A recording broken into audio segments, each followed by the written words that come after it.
पाटनागढ़ के पहुँचे कि नहीं पहुँचे पड़ जाए सी रॉयल यूनिक नुआ नुआ करी ई दुकानटा खुली छे। आज्ञा माने इन बहुत सुंदर सुंदर जिनिस मिलुछे।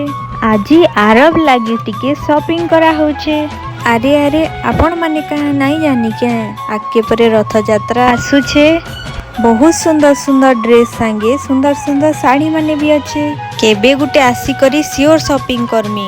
ई सुंदर सुंदर ड्रेस देखी करी मोर मन पूरा हेन रही जाइछे। सबु आड़े टिके बुलू आउ काउंटर के पलानु। पेमेंट करी सारला परे आमे बाहर के पले आसीथिलु। सीधा जाई करी मुई गुपचुप ठेला रे पहुंचीथिली। हेतेरे भी मोर मन नहीं बुझीथिला सेति लई जाई करी चिकन पकोड़ा फेर खाइथिली। डिनर रे रुटी सांगे चिकन करी खाइली। आरब लगी जेन ड्रेस आनी थिली सेटा के आपण मान के देखाली। वीडियो भल लगी थिले लाइक शेयर सब्सक्राइब निश्चय करबे। Thank you.